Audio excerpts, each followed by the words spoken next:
अस्सलामुअलैकुम मेरी सारी यूट्यूब की फ्रेंड्स को मेरा बहुत बहुत सलाम और सबके लिए बहुत सारी ब्लेसिंग्स और सबके लिए बहुत सारी दुआएं।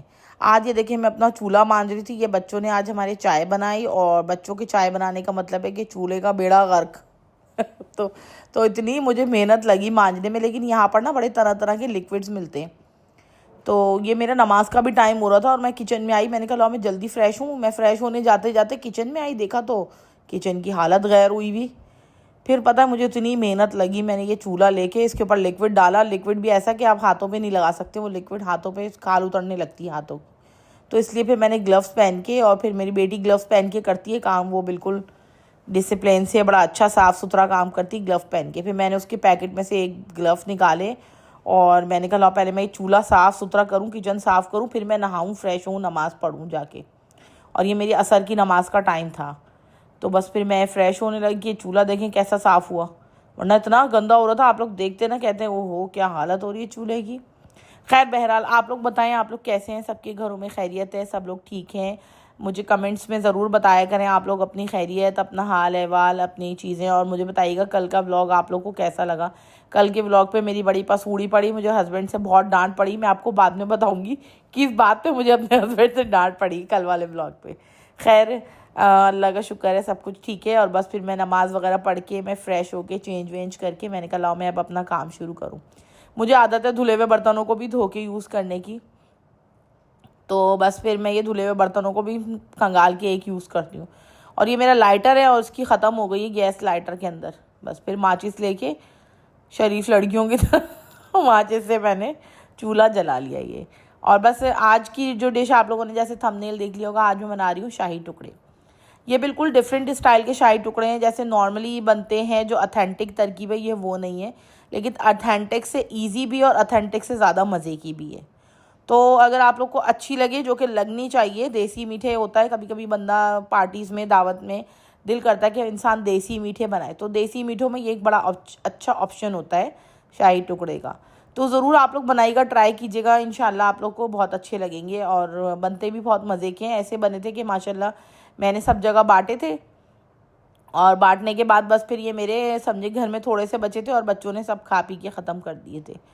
बस किचन विचन मैंने क्लीन किया था, तो मैंने जो है ना अपना सारा थ्रैश, मैंने कहा भैया जी आएंगे तो वो ले जाएंगे, तो इतने में मैंने कहा ला मैं पीछे ही रख देती हूँ सारा थ्रैश। अब मैंने बिलाल को बोला तो उसने आगे ला के रखे। तो कह रही बच्चों से कोई काम बोलो ना उलट ही हो जाता है सही होने के बजाय।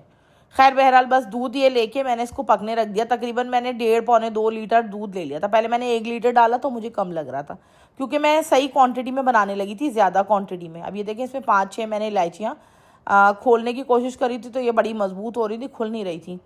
तो फिर मैंने क्या करा कि मैंने कैंची से ये इलायचियाँ कट कर करके इसमें डाल दी और इसके अंदर से फूड कलर, सिर्फ इलायचियाँ और फूड कलर डाल के और हल्की आंच पर दूध को कढ़ने के लिए रख दिया। यानी कि आपने दूध को औटाना है बहुत स्लो हीट पे। और चीनी मत डाल के औटाइएगा, क्योंकि अगर आपने चीनी डाल दी तो ये नीचे से लगना शुरू हो जाएगा। औटाना है सिर्फ खाली दूध को, और बस हल्की हल्की आंच पे ये पकता रहेगा। फूड कलर मैंने हल्का सा इसमें डाल दिया था, या ज़ाफ़रान हो अगर आपके पास वो डाल दें, नहीं तो आप येलो वाला जो जर्दे का कलर होता है ना वो डाल दें नॉर्मली। बस अब इसको पकने आराम से रख दें। और मैंने 2 ब्रेड्स के बनाए थे, मैंने 2 ब्रेड्स लेके इनके किनारे वगैरह देखे, मैं फिर और दूध डाल रही हूँ। मैंने 1/2 लीटर तकरीबन और डाला था। जब मैंने ब्रेड देखा तो मुझे कम लगा, तो ऑलमोस्ट 1.5 लीटर दूध डाल दिया मैंने इसके अंदर ना। और इसको हल्की आंच पे मैंने पकने रख दिया था। बस स्लो हीट पे ये कुक होता रहेगा, थोड़ा सा औंटेगा तो इसमें मज़ा आएगा। और नहीं तो आप फ्रेश मिल्क ले लें, वैसे मैं फ्रेश ही मिल्क लेती हूँ, लेकिन आज मैंने ये वाला ले लिया, ये अवेलेबल था और मुझे जल्दी भी हो रही थी थोड़ी सी। बस फिर मैंने फ्राई पैन में लेके, साफ़ सुथरा आपने फ्राई पैन लेना जिसके अंदर आपने सालन हांडिया ना भूनी हो, वो वाला फ्राई पैन लीजिएगा। ये मेरा ऑलमोस्ट नया ही फ्राई पैन है, मैं बहुत कम यूज़ करती हूँ उसको ना। तो बस मैंने ये लेके इसमें फ्राइंग के लिए कॉर्न ऑयल या जो सा भी आपको ऑयल है, सादा रिफाइन ऑयल जो होता है वो डाल के ब्रेड के मैंने किनारे कट करके और छोटी छोटी ब्रेड को समझे कि ट्रायंगल पीसेस में काट लिया। और प्लीज़ किनारे मत फेंकिएगा, किनारों के मैंने ना ब्रेड क्रम्स बना लिए थे बाद में। आराम से ब्रेड क्रम्स बनाएं और रखें, वो बहुत अच्छे चल जाते हैं और हर चीज़ में काम भी आते हैं ब्रेड क्रम्स।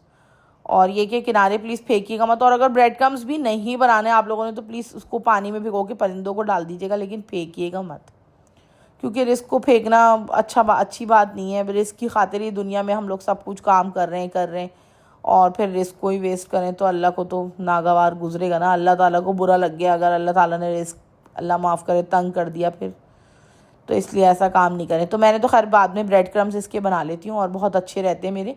ब्रेड क्रम्स बना के इसको हल्का सा फ्राई पैन में ना हल्की बिल्कुल समझे एक स्लो सी हीट पे ना टॉस कर लें, तो ये इसका जो भी मॉइस्चर होगा ना ब्रेड का, वैसे तो खैर रखने से सूख ही जाता है, तो मॉइस्चर जो है ना इसको और भी ज़्यादा ड्राई हो जाएगा। तो बस इस तरह से इसके ब्रेड क्रम्स बना के रखिएगा, वेस्ट नहीं करिएगा। इसको ग्राइंडर में चलाएं और उसके बाद हल्की हीट पे ना इसको वो करें, टोस्ट करें। यही वाले फ्राई पैन में मैंने बाद में इसको धो धा के खुश्क करके इसी में टोस्ट कर लिया था ब्रेड क्रम्स बना के, और फिर डिब्बे में किसी कागज़ वाले डिब्बे में रखें या कागज़ की थैली में रखें तो वो ज़्यादा अच्छा, नहीं तो प्लास्टिक की थैली में करके इसको फ्रिज में रख दें, और फिर जब भी आपने कुछ बनाना हो तो वो बहुत अच्छे रहते हैं। बस फिर ये देखिए मैंने तिकोन कट करके ब्रेड और तलने के लिए इसके अंदर आराम आराम से डाल दी थी, और बस फिर ये मैंने हल्की आंच पे गोल्डन फ्राई कर ली सारी ब्रेडें, और ये निकाल ली थी मैंने। और ये ब्रेडें निकाल के एक जो भी बर्तन आपने जिसमें भी आपने असेंबल करने हैं शाही टुकड़े, आप उसमें अरेंज कर दें ये सारे ब्रेड के टुकड़े जो आपने तले, अच्छी तरह से इसको ऑयल निकाल के और इसको बस अरेंज कर दें एक बर्तन के अंदर। और अरेंज करने के बाद बस फिर ये औटा हुआ दूध लेके मैं इसके अंदर वो डालूंगी कंडेंस मिल्क, जो हमारे पाकिस्तान में कुमैल जिसको हम बचपन में कहा करते थे। अब यहाँ पे कंडेंस मिल्क अलग अलग कंपनीज़ का आता है, आगे चल के मैं आपको दिखाऊंगी कि मैंने कौन सा कंडेंस मिल्क यूज़ किया। और बस कंडेंस मिल्क का कैन लेके और बस उसको जो है ना, ये देखें सारी मेरी ब्रेड तली हुई, ये condense milk, sweetened condense milk. चीनी मैंने इसमें बिल्कुल भी नहीं डाली और ना ही चीनी आप लोग डालिएगा इसमें। मैं इतनी 2 ब्रेडों के अंदर मैं 2 जो है ना तकरीबन मेरे कैन पूरे 1.5 कैन तो हो ही गया था यूज़ कंडेंस मिल्क का, तो इसमें मैंने बिल्कुल भी चीनी यूज़ नहीं की। ना आप लोग करिएगा, मीठा बनाएं अगर देसी मीठा बनाएं तो उसमें बेनतहा चीनी मत डाला करें प्लीज़, उसका फिर ये होता है कि वो खा ही नहीं जाता, 1 चमचा खा के जी मालिश हो जाएगा। अगर आप सौंधा धोंधा लाइट सा मीठा रखेंगे ना तो फिर वो ज़्यादा भी खाया जाएगा और वो मज़े का भी रहेगा और बहुत ज़्यादा वो भी नहीं होगा, हैवी भी नहीं होगा। तो इससे कभी भी देसी मीठा बनाएं तो उसके अंदर बिल्कुल बैलेंस रखें मीठा, बल्कि हल्का ही रखें थोड़ा, तो ज़्यादा अच्छा रहेगा। इंशाल्लाह मैं किसी टाइम आप लोग को किस्सा खानी वाली खीर भी बना के दिखाऊंगी। एक दफ़ा मैंने बनाई थी यहाँ पे किस्सा खानी खीर, तो वो बहुत पसंद आई सब लोगों को ना, तो मैं इंशाल्लाह कभी बनाऊंगी किस्सा खानी। देसी मीठे की बात ही अलग होती है, जिसमें हमारा जर्दा हो गया, ये शाही टुकड़े हो गए, खीर हो गई, हमारे जो मीठे हैं ट्रेडिशनल, ये बहुत मज़े के होते हैं। खुबानी का मीठा होता है, इतने मज़े का होता है, बहुत मज़े की होती हैं। देखिए बस हल्के हल्के पूरा मैं कैन खाली कर दूंगी इसके अंदर, और बस को मिक्स करके देखिए मैंने ब्रेड लगाई और उसके ऊपर ये सब डाल दिया, और फिर आधा कैन मैंने और ऊपर से डाला इसके ऊपर, समझे। 1 कैन ये मेरा 1.5 किलो मिल्क में चला गया था और आधे से थोड़ा कम ही लगा मेरा। बस देखिए मैं ये जो इतना इतना ही डालूंगी, बस ये मैंने इसके ऊपर से डाल दिया। जो मेरी ब्रेड अरेंज की थी उसके ऊपर सारा ये वो डाल दिया, शीरा जो दूध वाला पकाया था मैंने, और उसके ऊपर से भी दोबारा कंडेंस मिल्क डाला। समझ में, आई होप आपको आगे को मुझसे ना उसके इस वीडियो के ना कुछ क्लिप रह गए, बस यूँ समझे मिस हो गए, डिलीट हो गए गलती से ना मुझसे, वरना इसकी और ज़्यादा लंबी रेसिपी होती, तफसीली होती, लेकिन मुझसे ना क्लिप वो हो गए। लेकिन ये कि आप लोग समझ जाएंगे इंशाल्लाह, कोई इतना वो नहीं है मसला। तो बस ये देखें इस तरीके से ये आपने करना है। बस के ऊपर मैंने कंडेंस मिल्क थोड़ा और डाल दिया, इससे जो फ्लेवर है ना एक तो रिच हो जाएगा और ऊपर से मज़े का भी हो जाएगा। और फिर अभी भी बहुत ज़्यादा मीठा नहीं होगा, क्योंकि इसमें एक तो बहुत बैलेंस मीठा दूध में, और दूसरा ऊपर से मैंने हल्का सा कंडेंस मिल्क डाला, नीचे से सब खोया मावा छान छून के सब इसमें डाल दिया, जितना भी मेरा मिल्क था डिवाइड करके बराबरी से इतना डालिएगा कि टुकड़े इसके अंदर सोख हो जाए, और ये थोड़ा टाइम सोख पड़े रहेंगे ना तब ये इसके अंदर मज़ा आएगा। बस अब ये मेरे पास विपी विप की, ये देखें विपिंग टॉपिंग क्रीम, विपी की ना टॉपिंग क्रीम जो वो होती है ना, विपिंग क्रीम जो होती है, या पाउडर वाली क्रीम थी। और वैसे हम पाकिस्तान में होते थे तो फ्रेश क्रीम वाली मिल्क डालते थे, क्रीम वो ज़्यादा मज़े की होती है, लेकिन यहाँ पर ये अवेलेबल थी, या यहाँ पर भी एक दूसरी वाली होती है अवेलेबल, लेकिन मेरे पास ये थी इस टाइम तो मैंने ये डाल दी। लेकिन आप अगर मलाई वाली फ्रेश क्रीम डालेंगे ना तो उसका जो फ्लेवर आएगा वो हो क्या शानदार फ्लेवर आएगा उसका। बस खैर मैंने ये वाली क्रीम लेके, आर्टिफिशियल होती है ये तो क्रीम, ये लेके इसके अंदर एक समझे 2 ड्रॉप मैंने ज़ाफ़रानी एसेंस के डाल दिए। ज़रूर डालिएगा इसके अंदर, क्योंकि दूध में मैंने इलायची डाली, दूध में कोई एसेंस नहीं डाला, तो आप इसमें एक ज़रा सा ड्रॉप ज़रूर डालिएगा। अगर आपको ये वाला नहीं पसंद फ्लेवर तो इलायची का एसेंस डालें, इलायची का भी नहीं पसंद तो वनीला तो खैर डालेंगे तो बिल्कुल ही वो हो जाएगा। लेकिन यूजुअली लोग शाही टुकड़े पकाते हैं शीरे में पहले डालते हैं, शीरे में डालने की कोई ज़रूरत नहीं है। ये मैं आपको ईजी तरकीब बता रही हूँ एक तो, और दूसरा टेस्ट बहुत मज़े का होगा। जो शीरे में डले हुए शाही टुकड़े होते हैं ना वो एक तो हार्ड हो जाते हैं, और दूसरा वो मज़ा भी नहीं आता उसके अंदर। बस फिर देखिए मैंने ये शाही टुकड़ों पे क्रीम लगा दी। मैं कह रही हूँ ना मुझसे कुछ क्लिप इसके मिस हो गए। और ऊपर से मैंने बादाम पिस्ते डाल दिए, पीस के बादाम पिस्ते काजू जो भी आपके पास ड्राई नट्स मौजूद हैं, कोकोनट जो भी मौजूद है आपके पास वो सब इसके अंदर आप डाल दें और बस आपका ये मीठा बेहतरीन ज़बरदस्त तैयार हो जाएगा। देखा आप लोगों ने। और उसको ठंडा चिल्ड सर्व कीजिएगा प्लीज़, गर्म नहीं। चिल्ड होगा ना तभी ये मज़ा आएगा इसके अंदर। और हमारे यहाँ तो माशाल्लाह ये बना और ये चटपट हो गया था मीठा।